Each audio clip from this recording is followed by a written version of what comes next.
Om Agyantimirandasya Gyananjanashalakaya Chakshurunmilitam Yena Tasmai Shri Gurave Namaha Shri Chaitanya Manobishtam Sthapitam Yena Bhutale Swayam Rupa Kadamayyam Dadati Swapadantikam Vandeham Shri Guru Shri Yutaha Padakamalam Shri Gurun Vaishnavamscha Shri Rupam Sagrajatam Sahagana Raghunatam Vitam Tam Sajivam Sadvaitam Savatotam Parijana Sahitam Krishna Chaitanya Devam Shri Radha Krishna Padan Sahagana Lalita Shri Vishakan Vitamscha He Krishna Karuna Sindhu Dinabandhu Jagatpate Gopesha Gopika Kanta Radha Kanta Namostute Tapta Kanchana Gaurangi Radhe Vrindavaneshwari Vrishabhano Shute Devi Pranamami Hari Priye Vancha Kalpatarubhyascha Kripa Sandhubhyevacha Patitanam Pavanebhyo Vaishnavebhyo Namo Namaha Jai Shri Krishna Chaitanya Prabhu Nityananda Shri Advaita Gadadhar Srivasadi Gaura Bhakta Vrinda Hare Krishna Krishna Krishna Hare Hare Hare Rama Rama Rama Hare Hare Hare Krishna. Welcome all of you all to our Gita classes. We are on chapter 4 of the Bhagavad Gita, which is entitled as Transcendental Knowledge, and we are on the second part of the first part of the fourth chapter, which is Eternal Education. So in the first 3 verses of the fourth chapter, which we started discussing last time, we saw about how Krishna is introducing this concept of him giving the knowledge of the Gita to Vivaswan, the sun god, about 120 million years before, and that knowledge has come down from a disciplic succession which is known as Parampara, from Vivaswan to Manu to Ikshvaku, and Krishna calls this as the Rajarishi Parampara. Sanjay, can we increase the volume?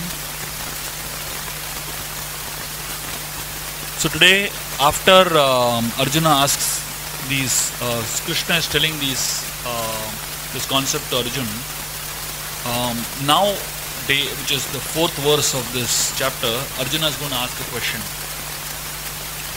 So now Arjuna is a little bewildered by Krishna's extremely powerful statement that he gave this knowledge to sun god Vivaswan 120 million years before.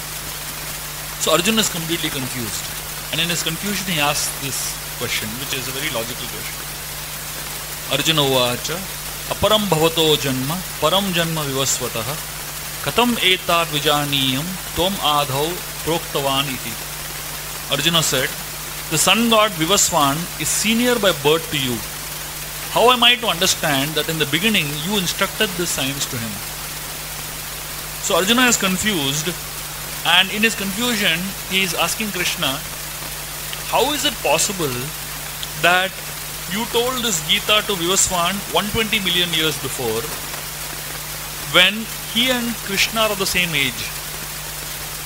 So Krishna and Arjuna are practically of the same age, they are cousin brothers, they are almost born on the same year, and Yudhishthir and Bhima were elder than Krishna, and Nakul and Sahadeva were younger than Krishna, and therefore even though Krishna was God, he would follow certain etiquettes. He would always touch the feet of Yudhishthir and Bhim because they were elder to him. He would always embrace Nakul and Sahadeva, and they would touch his feet because they were younger to him. And between Arjuna and Krishna there was deep friendship. And now he had always considered Krishna to be his equal, and equal means friendship. And now here Krishna is talking about a whole concept of him instructing this knowledge 120 million years before, so Arjuna can't understand this. So Arjuna is not a regular person, he's not a fool. So he has unlimited celestial weapons, he has acquired knowledge from Indra, from Lord Shiva, and from powerful personalities in the heavenly planets. And more than that, there has been a declaration that Krishna is the supreme person in the Rajya sacrifice of Yudhishthir. And Arjuna knows all this. Therefore, when we see Arjuna still asking this doubt that why and how Krishna can speak this knowledge, we have to understand that this is not Arjuna's personal doubt. Arjuna knows very well that the Gita, which was spoken by Krishna at that point of time, will be also passed down to Kali Yuga products like all of us, and we Kali Yuga products will have this question, how is it possible that Krishna spoke Gita? So before we can doubt Krishna, Arjuna is doubting Krishna. So Arjuna is asking his doubt on our behalf, essentially. So, so that from Krishna's mouth a clarification can be given. So whenever we see anything confusion, like for example in India, there is a lot of blind faith. There is one Baba in India. He is known as Pilot Baba. So Pilot Baba essentially is a motorbike, and everybody in a particular section in North India, they consider the Pilot Baba to be actually like God only. So essentially the story of Pilot Baba is like this. One time, one fellow parked his bike in a wrong place. The police towed it away. They put it in their the place where they store all the lifted cars and bikes. So this man went to claim that bike. The police said, you can't take it, you have to pay this much money. So he didn't have that money. So that bike remained in that police station for a couple of days. Interestingly, what had happened was that in the night it remained in that particular place. The next day morning when the police came, they found the bike is missing from there. And they found the bike some other place. They couldn't figure out how the bike moved from here to totally different road. So they got the bike back again. This time they removed all the petrol from the bike and they kept it there. Next day morning, again bike missing over there. It went to the same place where it was there the previous day. The police is totally confused. How can a bike with no petrol move like this? Third day it happened again. No petrol, no human being around, bike disappears from there and reaches somewhere else. The fourth day, this pilot bike, the bike became a Baba. They started calling it Pilot Baba. And for all the problems, they would go and worship this bike, offer it garlands, and really, glorify it like anything. So essentially, Arjun, when he sees something that is bewildering, he prefers to ask. Most people who don't want to ask, clarify the confusion, they believe based on blind faith. So the first reason why Arjun asked was to prove or rather teach us that no knowledge, no fact should be accepted blindly. Should ask. And the second reason for which Arjuna asked is for the benefit of all of us. So he is very clear what the answer is. But for benefit of us, he is asking questions. Krishna gives a very interesting answer in the next verse. Krishna says, Shri Bhagavan Vacha, Bahunimi Viditani Janmani Tava Arjuna Tani Aham Veda Sarvani Natvam Veda Parantapa. The personality of Godhead said, many births both you and I have passed. I can remember all of them, but you cannot, boast of fewer of the enemies. So essentially, Krishna says, not just me, but even you have taken multiple births in the past. And he says the difference between you and me is that you have forgotten everything, I remember everything. So essentially, Krishna tells Arjuna that The last time he spoke the Gita to the sun god, to V1, Arjuna was present there also. But Arjuna conveniently forgets all the knowledge, but Krishna remembers every time. So every time Krishna spoke the Gita, Arjuna is there somewhere, in some form. But Arjuna doesn't remember it because he's a living entity, he's an ordinary jiva. And Krishna is God and therefore he remembers every detail. So, Krishna remembers every incarnation in which he appears. And therefore he says, Bahunimi Vyatitani. Bahunimi means unlimited times. So many times I have taken birth.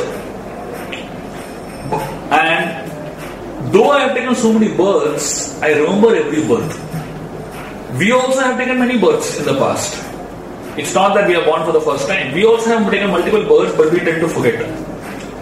Why the living entity tends to forget and why Krishna tends to remember? The first reason is because the living entity is a tiny fragmental portion of Krishna.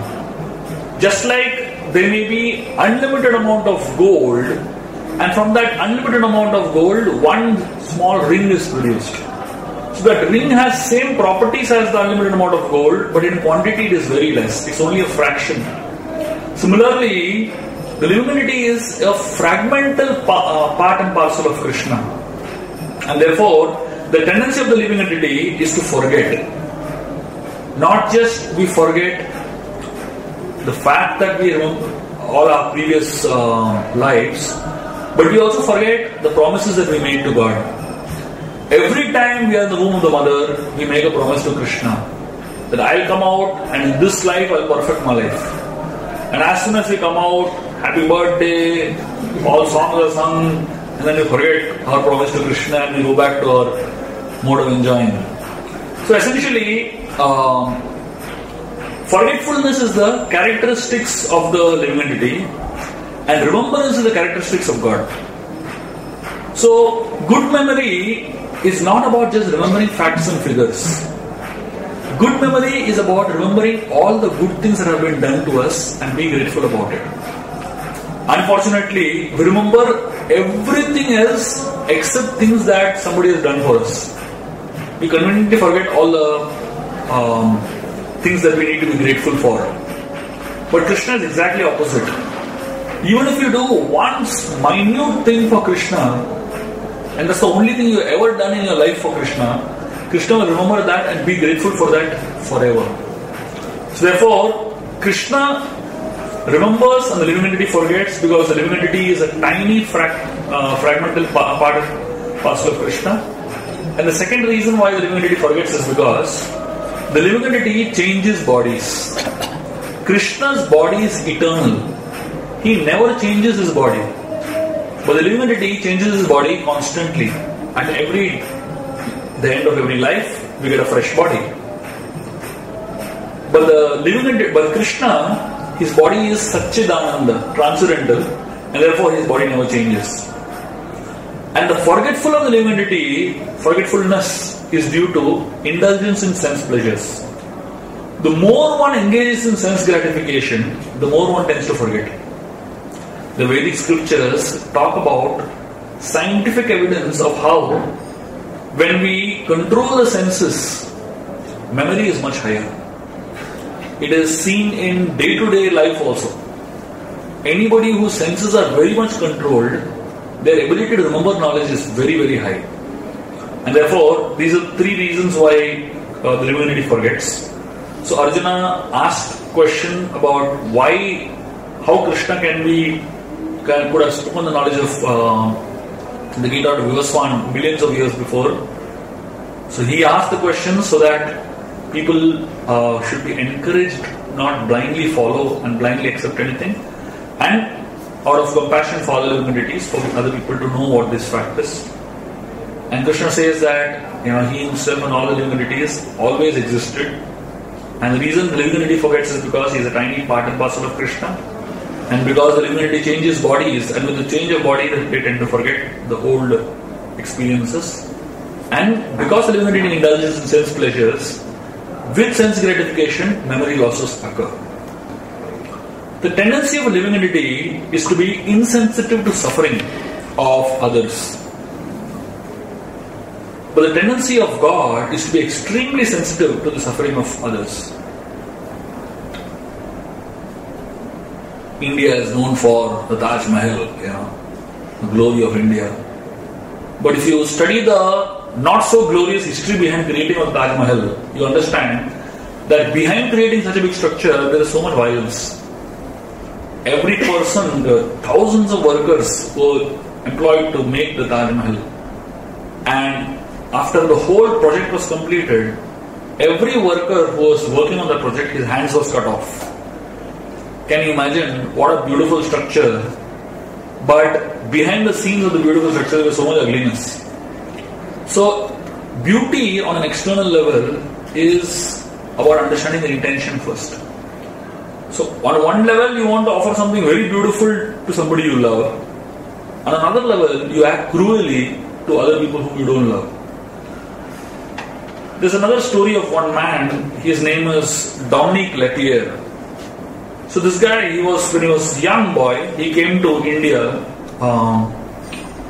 and he was very much affected by seeing the people in the slums of India.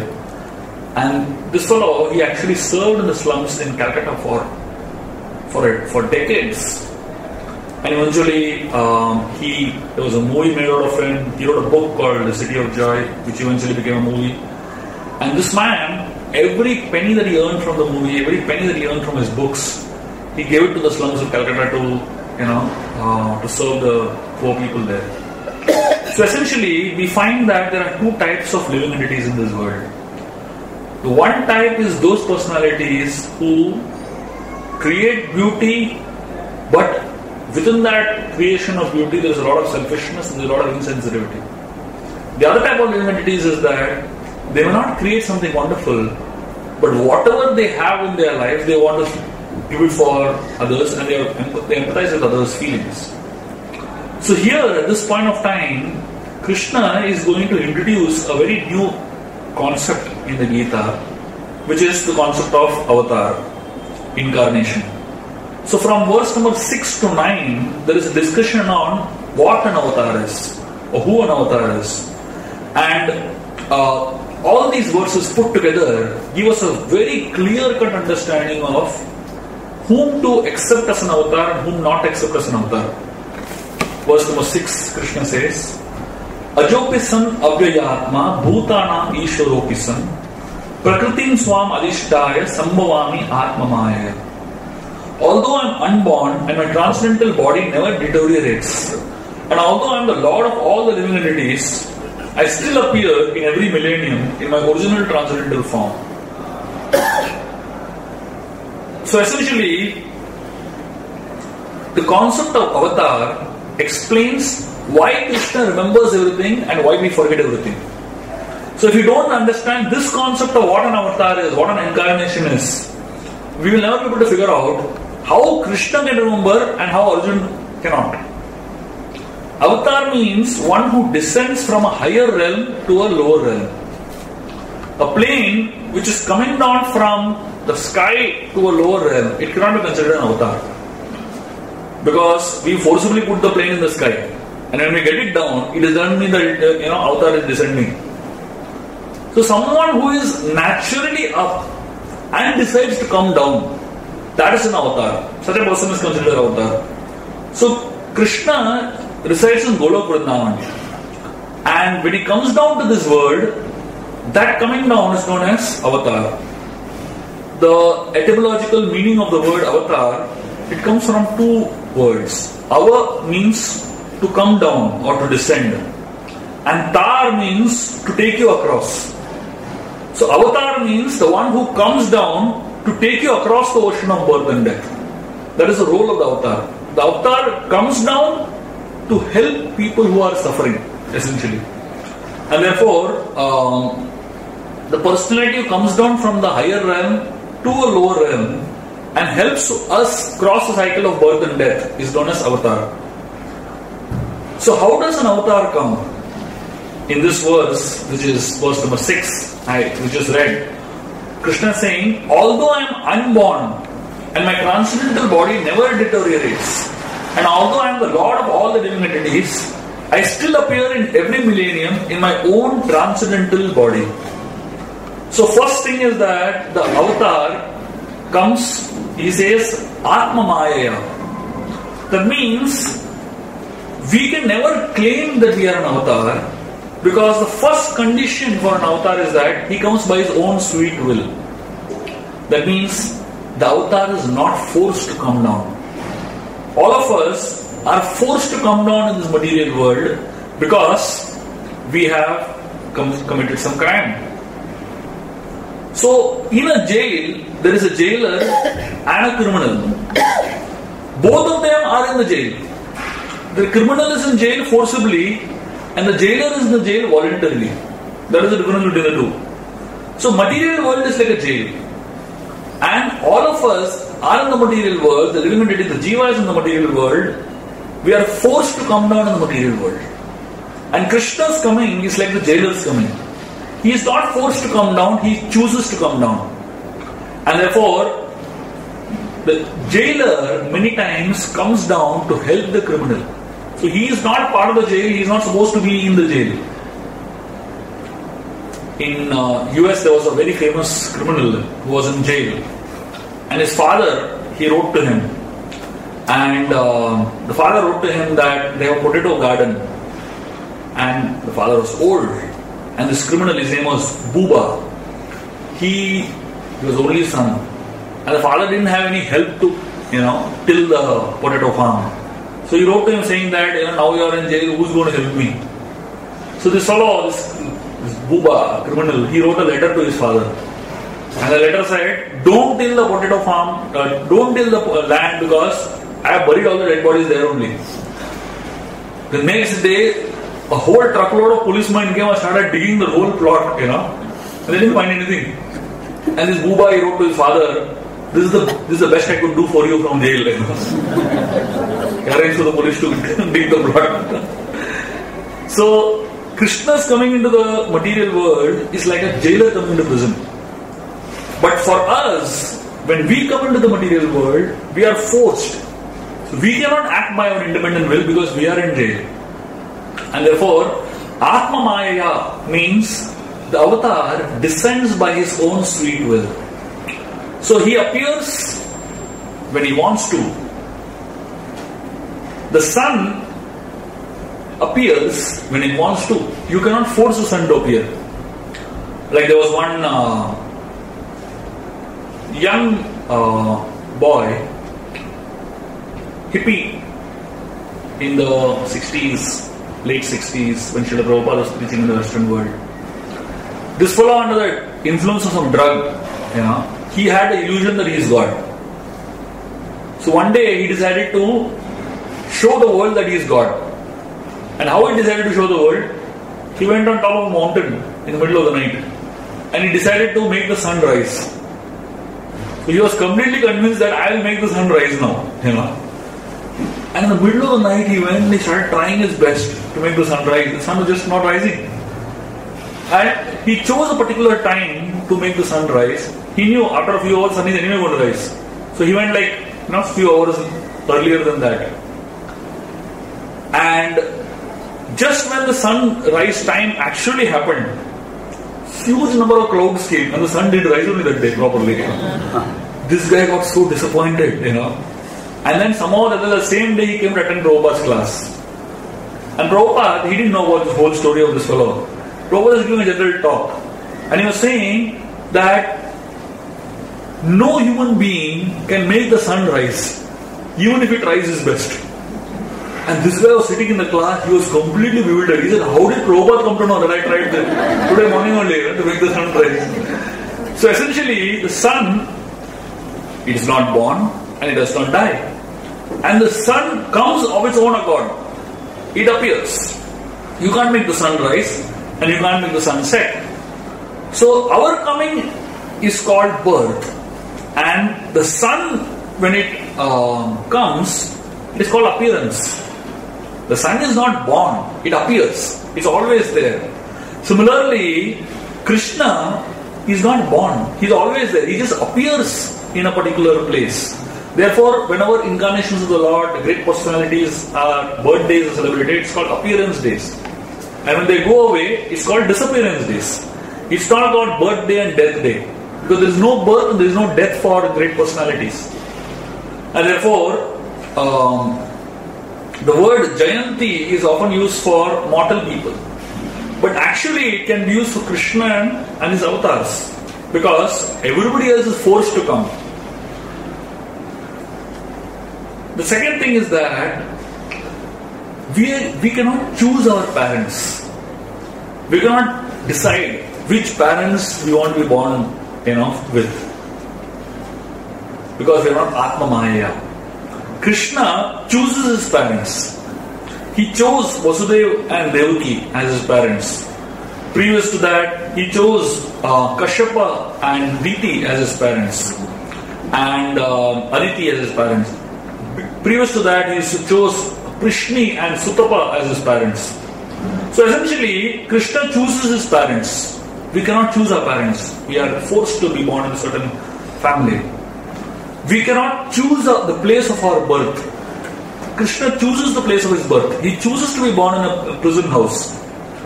And even though he was born in a prison house, he comes out of it out of his own sweet will. A prison house cannot captivate him. We cannot choose the horoscope with which we are born, Even if you plan a cesarean operation, it is not necessary cesarean operation has to happen according to your plan. Even if you make perfect plan to have exact this particular timing, doesn't work like that. You can't choose our birth time. Krishna chooses his nakshatra. So Krishna made all auspicious planets appear at a particular time. He chose to be born in Rohini nakshatra. And therefore, his appearance in the material world is called descent. We cannot choose the mode of birth. We are forced to be born in a certain way through flesh and blood. Krishna appears in the heart of Vasudeva first, and then from the heart of Vasudeva is transferred to the heart of Devaki, and from Devaki's heart is transferred to the womb of Devaki. So his appearance is not in the regular way in which human beings appear. When human beings appear, it's actually not in our hands at all. Like there was a maternity home where there were many people waiting, and one nurse came out running, and she had in her hand twins, and she congratulated a young man whose wife had just given birth to twins, and she said, "Congratulations, you have twins." And the man was surprised. He said, "Wow, what a coincidence!" He said, I'm an owner of a company which is known as Double Rose Company, So I got twins. I'm so happy. What a coincidence. After 5 minutes, she came on. She said, another man, his wife gave birth to triplets. This man started jumping. I can't believe it. I am the MD of 3M company. What a coincidence. And when this happened, one fellow got up and he walked out sadly. I am the MD of 7-Up company. So essentially, when a living entity takes birth, there is no control. What exactly is going to happen? We can't say we are Atma Maya. Nothing is in our hands, literally. Krishna, he says, Ajopisan Avyayatma.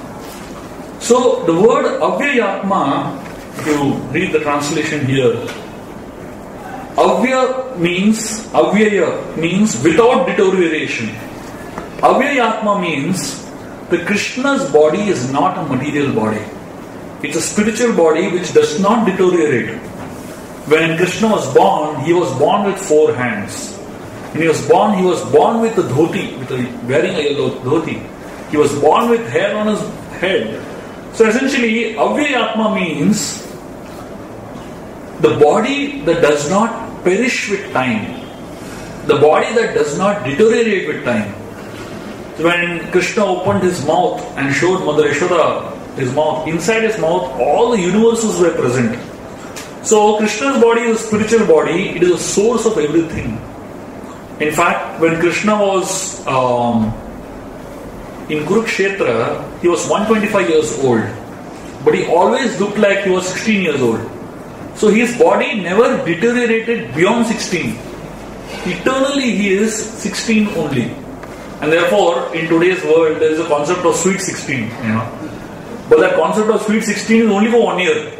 उसके बाद गड़बड़ चालू हो जाता है, Actually, after 16, deterioration starts, Krishna's body stops over there, doesn't age beyond 16. He's eternally 16 after 16. For us, we are not avyayatma. Our body deteriorates constantly. There was an elderly couple sitting in a restaurant, 70-year-old couple, and they ordered for 1 pizza, 1 pack of French fries, and one drink. So the husband, he was eating the pizza, he was eating French fries, and the wife was sipping the drink. There was a fellow sitting next to the table, observing. Husband is eating everything, and wife is not eating anything. So he felt bad for her. He went to her and said, maybe they don't have money. So he said, I can buy you something, you also eat. She said, no, don't worry, I will eat. I have my share is here. The man, after 5 minutes, he came back. Again, husband only is eating, wife is not eating only. She said, no, don't worry. We share everything, I will eat. The man got really upset. He said, come on, what's happening? Why are you not eating? She said, we have so much love, we share everything, including our teeth. Right now he is eating. After now I will eat. So essentially, Krishna's teeth does not fall down. 125 years old, his teeth is intact. It's not that it's falling down after some time, his body is deteriorating, degenerating. So essentially, Krishna is avyayatma because not just his body doesn't deteriorate, even his mental capacity doesn't deteriorate. With time and with age, the memory, the power of retention deteriorates like anything. Here Krishna is 125 years old and he is speaking Bhagavad Gita without any preparation, without any memorization, without really any struggle. And eventually after some time, much later, he speaks Uddhava Gita to Uddhava. The same essential Bhagavad Gita in a very different way. So Krishna's memory, he is avyayatma, his memory never deteriorates. Unfortunately for us, our memory deteriorates with time. There was an old couple who went to a memory doctor. They had dementia, forgetting everything. So one friend asked them, how is the doctor? Is he good? They said, yeah, his doctor is very good. The friend said, what is the doctor's name? That the husband, he asked his friend, what is the name of the flower that has, a green stem and thorns and very beautiful it looks? He said, rose. And this husband said, rose, what is the name of the doctor? Please tell me. He's asking his wife. Forgot the name of his wife also. So, Krishna, he remembers everything. And here he is saying, he just not remembers everything in this life, he remembers everything in all previous lives till now. That's the meaning of the word avyayatma. His memory never deteriorates also. And therefore, when one has a spiritual body, one never forgets. Past, present, ever. And therefore, when Krishna is saying that he is ajopisan avyayatma bhutanam ishwaropisan sambhavami atma maya. So these two words, avyayatma and atma maya, indicate that Krishna is an eternal person.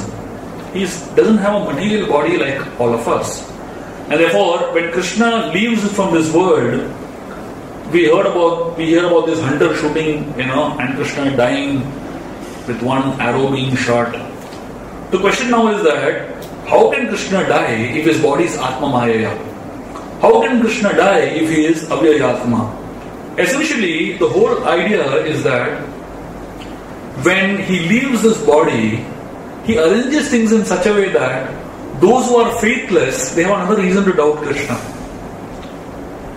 His spiritual body can never deteriorate. If he never ages beyond 16, in spite of so much age advancement, he never forgets anything. And so many lifetimes, he remembers everything.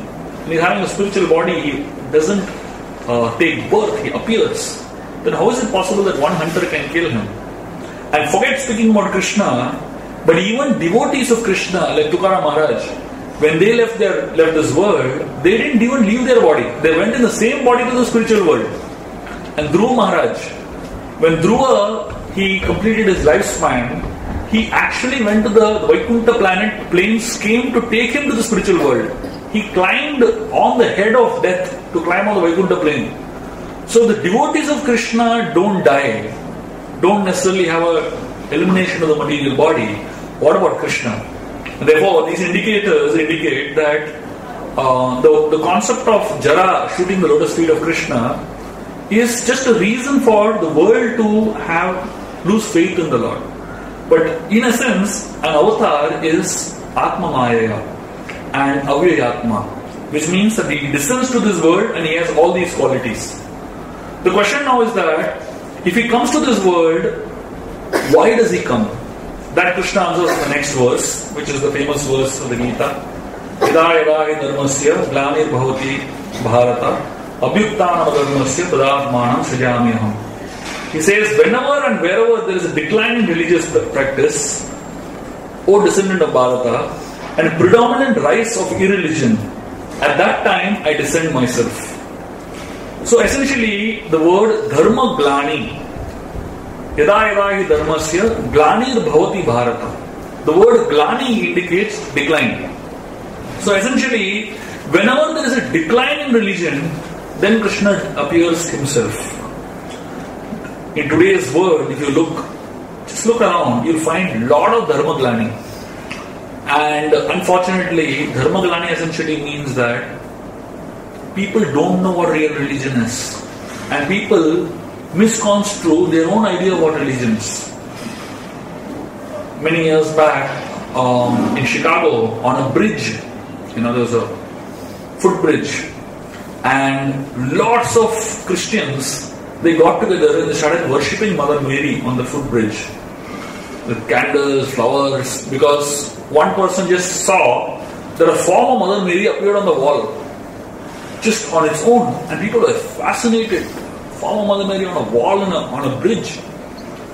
And then, after a long period of research, they realized that one drunkard went and urinated over there, and somehow that urine took some form, and these people were worshipping that. Can you imagine?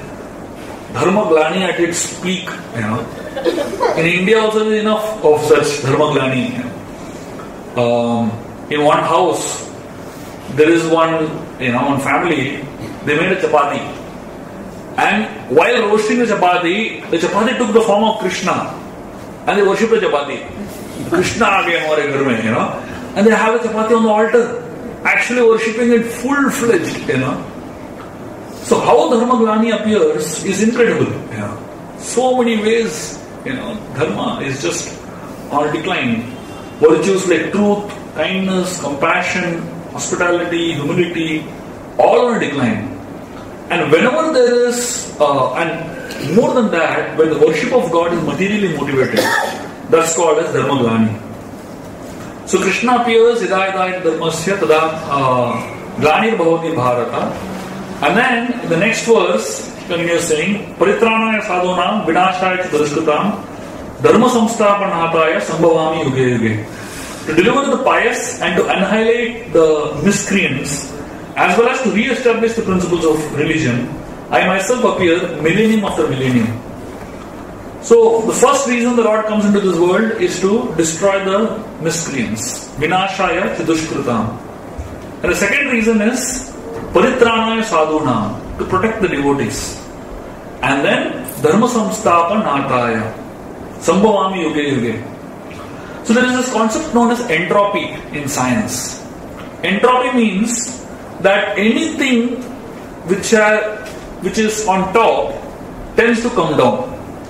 So entropy means anything that is organized tends to get disorganized. So the natural tendency of this world is to go down. That's the concept of entropy. So Krishna comes into this world as an anti-entropic force. That means anything that has come down, to re-establish it back, you need some force. That is known as anti-entropic force. When religion comes down, Krishna comes as an anti-entropic force to bring the religion back to the high platform it is supposed to be.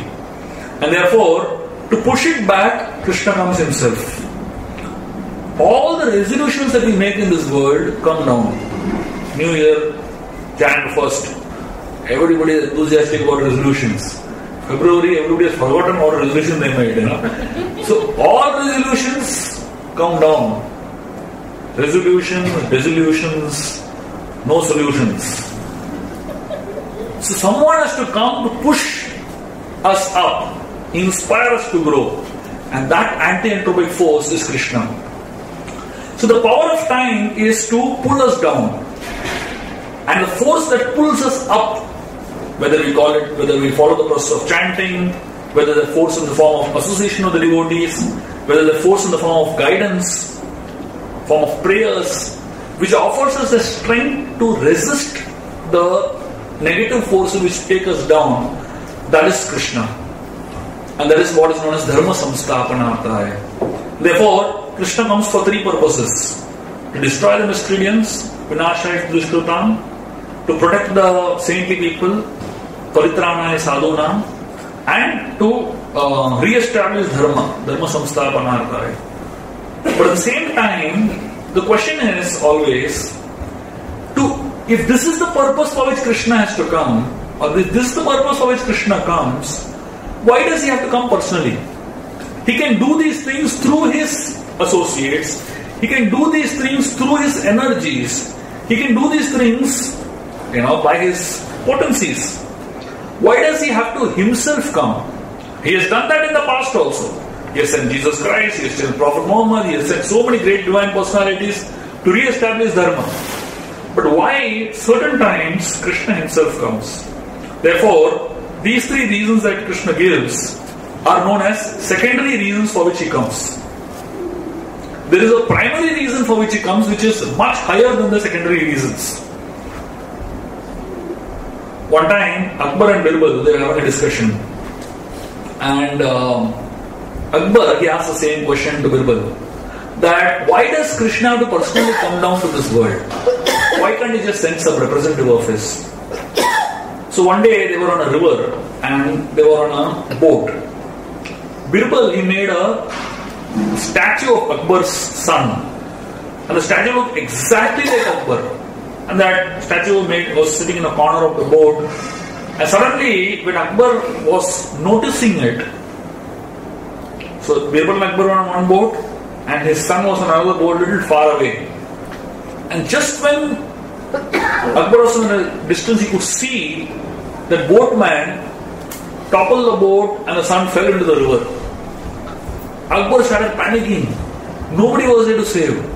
And many guards jumped from the other side of the river to rescue the son. And Akbar himself jumped into the water, swam, and he rescued the child. And that's when, as soon as he caught the child, he realized it was not a child, it was a doll of a child.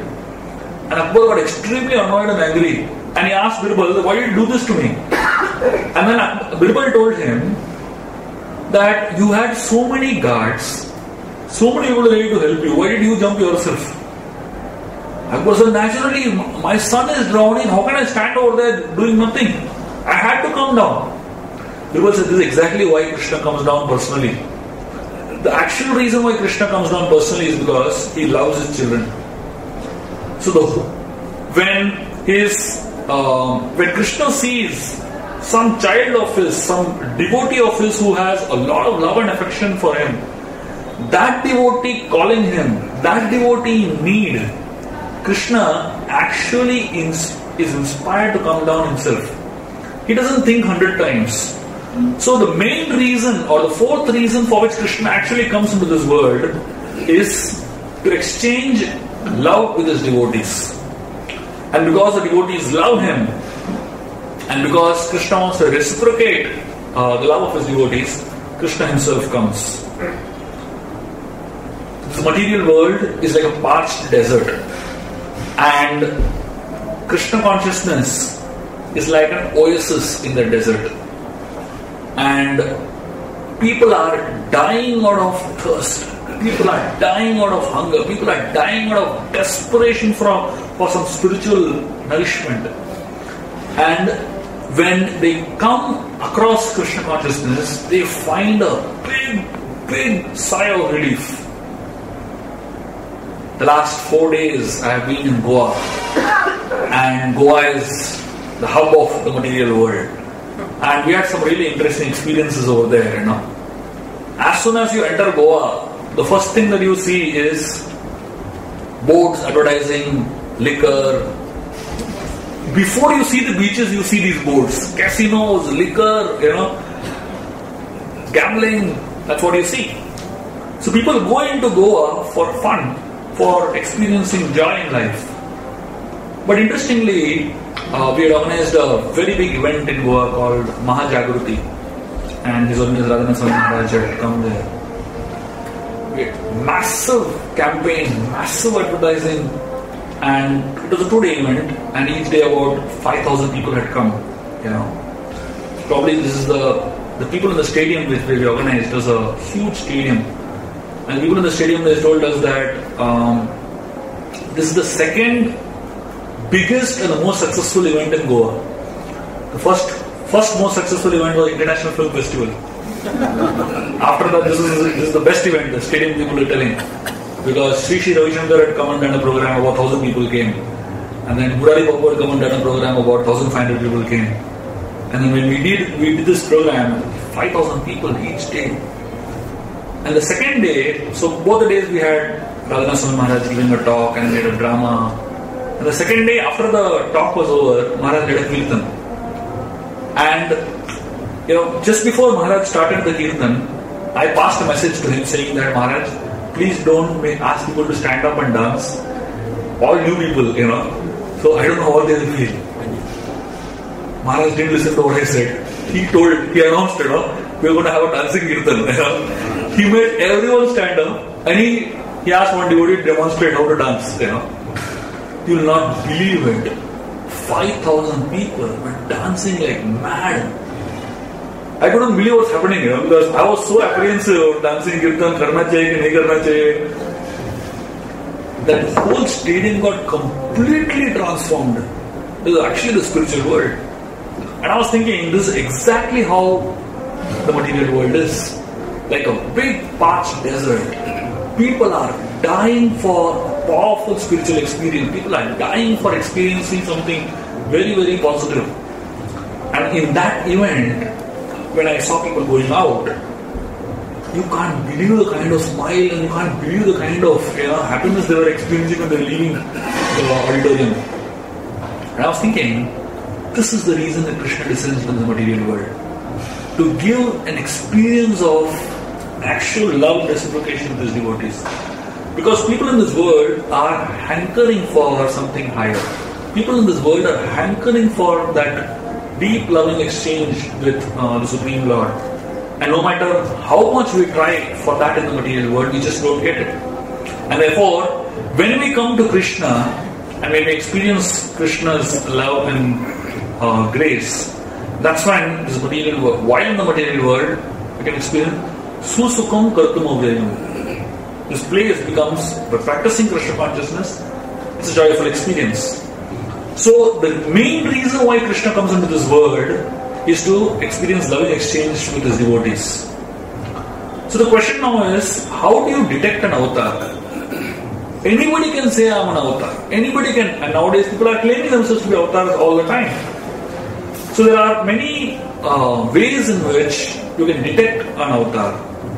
The first, the most important criteria is the avatar should be predicted in the scriptures. There are so many scriptures like the Bhagavad Puran, the Srimad Bhagavatam, Bhagavad Gita, Charitamrita, the Vedas, the Upanishads. In all these scriptures, at least there should be some mention of this particular avatar. Nowadays there are so many avatars coming up. You ask them which scripture, they will say 13th canto of Srimad Bhagavatam. 13th canto doesn't exist only. Apna banayega usko. So essentially, people make their own scriptures also. Nowadays, every avatar comes with his own scripture. Maine banaya, there you go, here. And I tell you, people chant that particular scripture. The scriptures cannot be made. They have to be written by Vyasadeva. You can't make your own scripture. The second thing is that it is not just to be mentioned by the scriptures, in the scriptures, but all the Vedic authorities must also accept this avatar. Narad Muni, Vyasdev, Bhrigu, Bharadwaj Muni, all these personalities, there should be some mention about this avatar by some of these personalities. Ramanujacharya, Vallabhacharya, so many divine personalities from this work from India, they should have some mention. The third thing is that every avatar has some markings on his hands and feet. And without these markings, you cannot consider somebody to be an avatar. Especially at the lotus feet of the Lord, below the lotus feet, the palm of the lotus feet, there are specific markings for an avatar. It is explained there are 16 markings at the lotus feet of Krishna. And each of these markings specifically indicates something.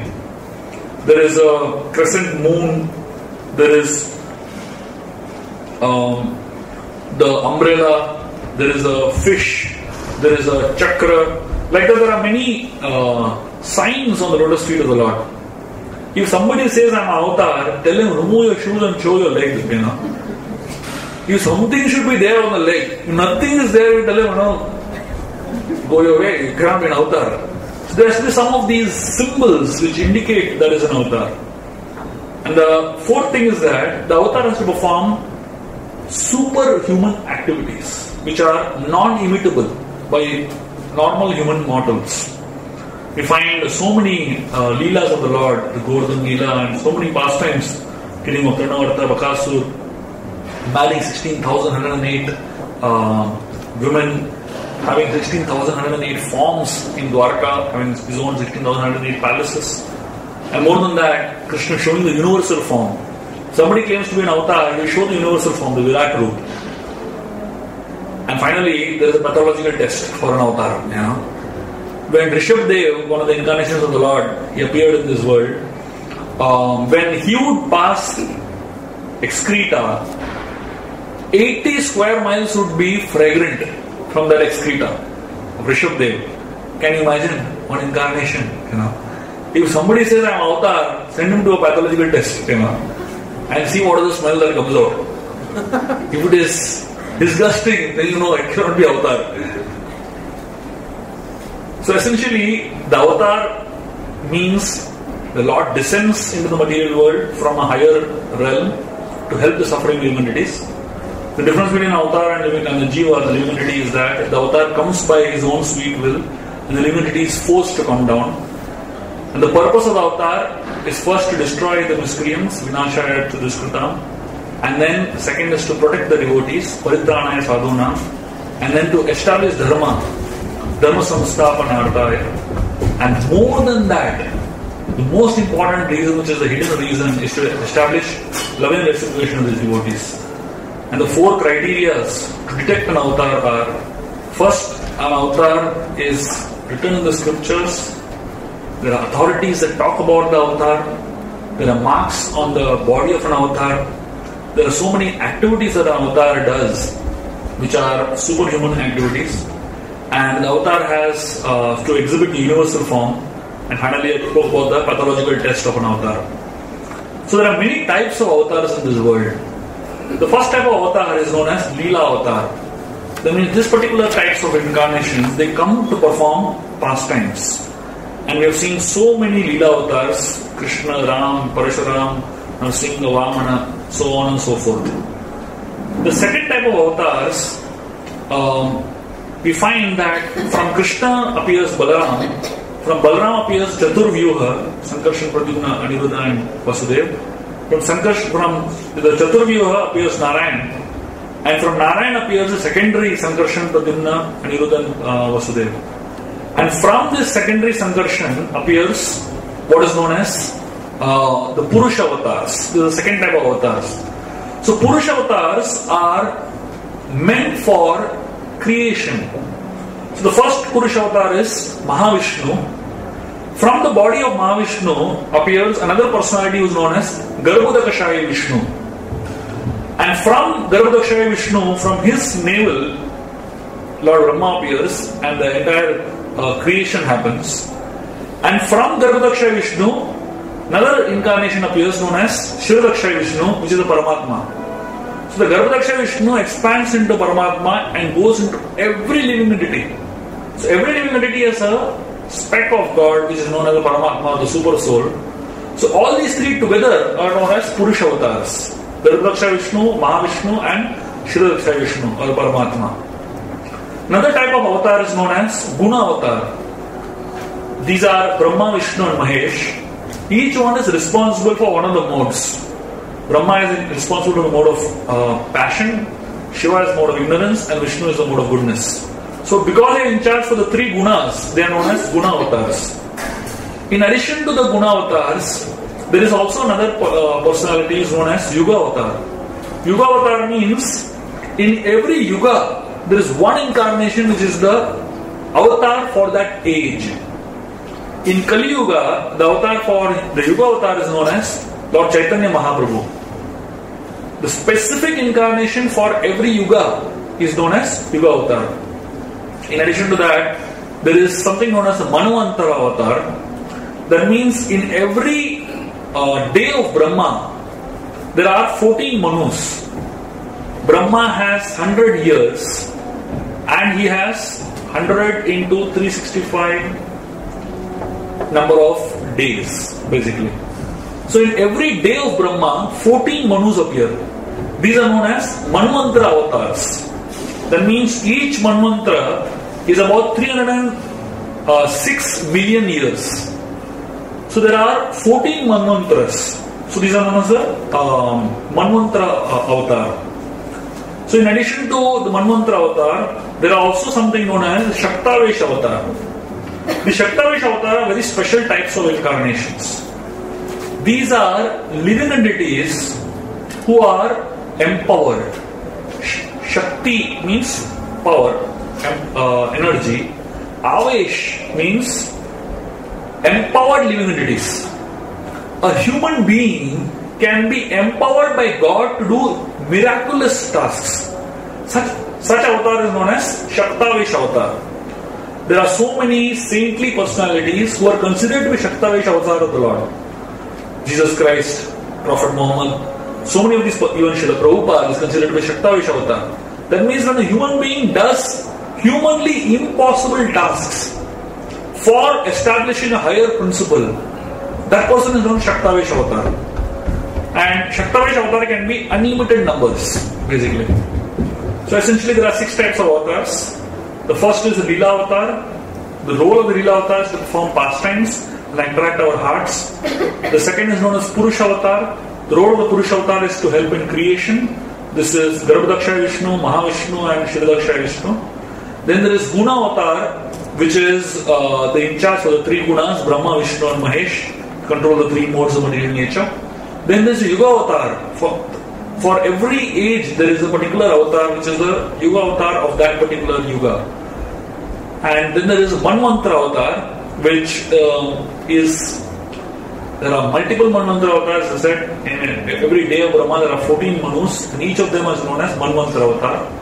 And then there are Shaktavesh avatars who come for a particular task or a particular mission. And they are empowered entities who are given the Shakti Avesh of the Lord. And they are known as Shakti Avesh avatar. So with this we'll end today's session. The next session which we're going to do is a very interesting session, which is one of the most important verses of the Gita, which is Janma Karma Cha Me Divyam. We will discuss about what is the speciality of these incarnations and what is the speciality of Krishna. How do we understand that? That we will discuss on next Wednesday.